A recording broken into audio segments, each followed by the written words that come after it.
si Riddler guys. Ang gagawin natin, magre-repaint tayo ng mugs. Gagawin natin siyang candy tone red. Ayan, para naman medyo maiba-iba tayo sa mga naka 6R. And soon makapag decals tayo ng panibago. Babaguhin natin yung sticker niya, yung decals niya, para maiba yung image ng pagka 6R natin. So yun, baklasin na natin yung mugs nito. Tara guys.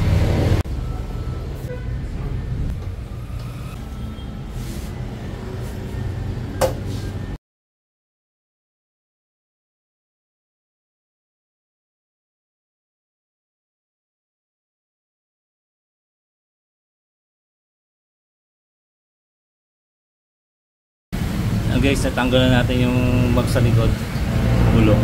Ayan.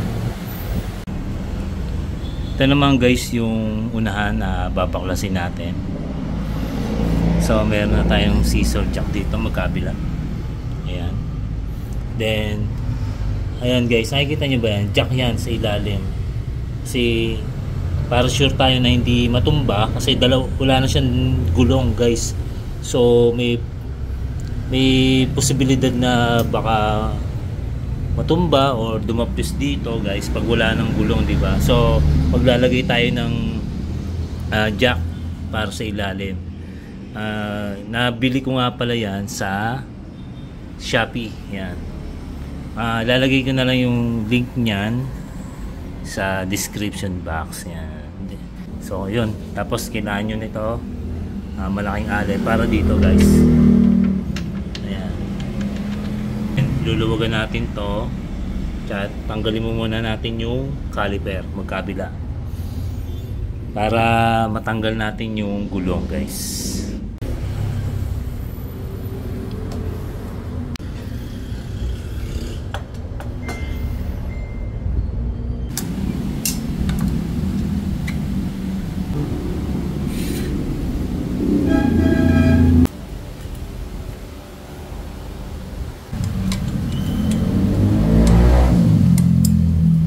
Guys, dinak natin sa ilalim, alalay lang naman yan para dito sa scissor jack sa unahan. Naglagay tayo na jack dyan sa ilalim.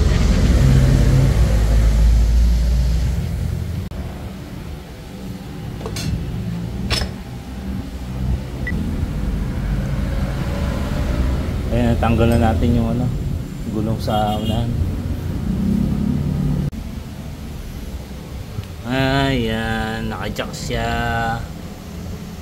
May jack sa gitna, sa unahan. May show stand sa likod. So, ito na guys, yung mugs natin. At lalagyan na natin siya ng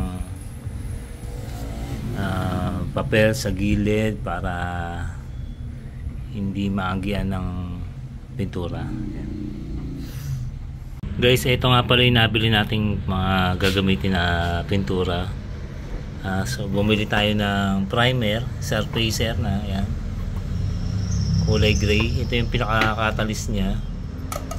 Then ito yung red toner, candy tone red yan, red toner yan. Tapos ito yung pang base color natin, silver, metallic silver. Tapos ito, gamit natin top coat is K92. Yan, K333. And then yung kanya catalyst. Ito yung yung thinner, lacquer thinner. So nga pala itong pagtimpla na ito na candy tone red is 1:1 lang. Kung gaano karami yung red toner, ganoon din karami yung thinner niya. Then dapat may bilang yung pag-spray nyo sa isang plastic material o sa mugs. Kasi once na dumami yung spray nyo, may posibilidad na mag-dart. kasi medyo wala talagang katawan tong ano, medyo may pagka-transparent, pero once na dinadagdagan yung spray is nagda-dirt talaga. So kaya kailangan may bilang at tamang hagod lang. Huwag nyo ipupuro doon sa part na yon kasi talaga magda-dirt at hindi magpapantay yung kulay nyo pag ginawa nyo yun, guys. So tingnan nyo na lang yung aking mag-spray. Dapat sakto lang, huwag magmamadali para maganda yung resulta, guys. Ating mag sa likod, yan, ito naka-setup na, then i-spray na natin siya ng primer surfacer. Yan.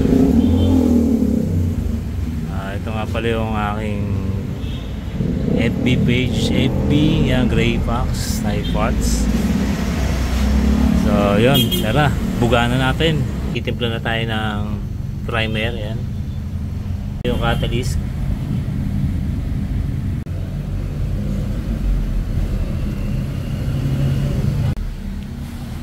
Yan guys, yung primer na gagamitin natin. Siguro sakto na to.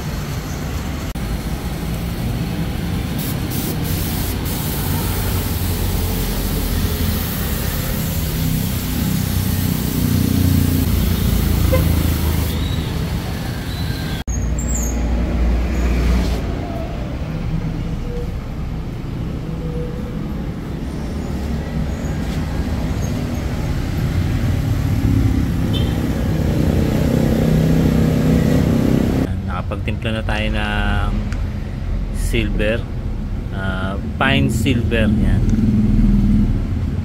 Ito yung magiging base color natin. After nun, saka tayo magre-red toner. Yan.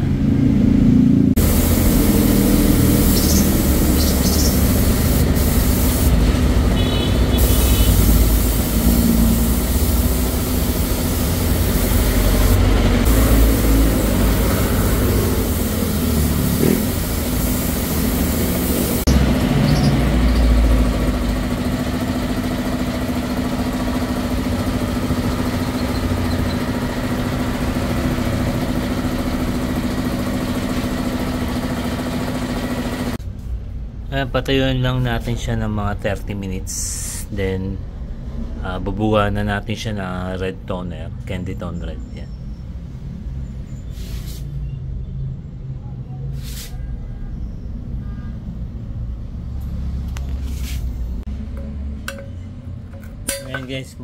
Yan guys, pagka medyo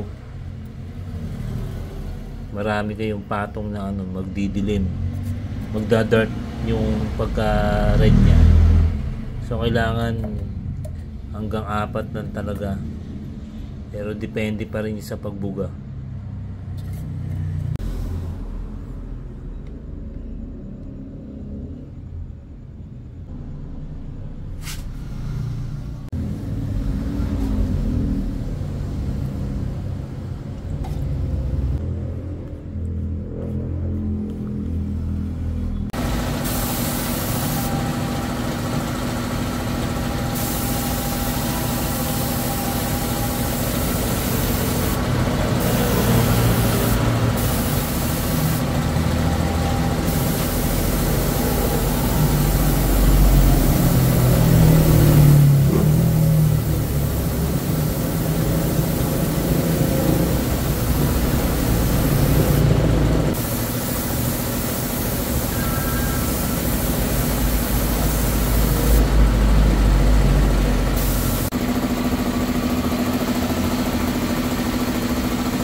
Ayan guys, na top coatan na natin. Hindi ko na siya na video. Kaya makaintab na po yan guys. Ang ginamit natin dito is K92. Sobrang kintab yan guys.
So yun guys, natapos na natin na top coatan tong dalawang mugs na to.